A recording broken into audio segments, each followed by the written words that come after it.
In my career, I've touched on 5 different industries, all new experiences, all with completely different challenges and skill sets required to really address them and succeed. But by having them build on each other, I was always able to bring something that I had accomplished in the past and bring it to bear on a new set of challenges. And my advice would be, don't shy away from those things that are perceived as risky. Don't shy away from those things where it looks like people aren't walking into because they're risk averse. Look at those challenges, and more importantly, look at the growth opportunities that are going to come from them. Whether you succeed or you fail, that growth and development that's going to come from it could change your entire profile as a leader. So one of the ways I try to learn in a new situation, and startups are inherently brand new, I call it just total immersion. There's only so much you can read, but you just totally immerse yourself in the problem, the people, the company. I've been known to go to the companies and on the first day or two to just ride around with the delivery people. The reason being because the delivery people are actually dropping off the product to the customers. And so they actually have firsthand knowledge about the customers, their site, they have relationships. And I've learned a lot by doing that. And what I needed to learn were many things. One was, how did we make money? Because obviously the way you make money in different industries varies. 2, how did our products get distributed? That was very different for me. And so what I did was I sought out experts in my company that were willing to help. And what I needed to do is demonstrate some humility and say, hey, I really need some help.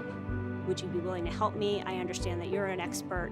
And so the best way to approach those situations is to listen and try to think about what are the best questions that one could ask during those meetings, and doing it in a way that's not investigating the people that you're with, but really having a conversation that allows them to be relaxed and share the subtleties of what it is that might be affecting the situation that they're in. So I think for me, I operate with both a balance of openness and curiosity around the space that I'm entering in, and never trying to operate from a position of arrogance, thinking that I'm a know-it-all, but that I'm very kind of receptive to obtaining new information and building new relationships. I'm constantly encountering situations I haven't dealt with. I think first and foremost, I try to go inward. How am I feeling?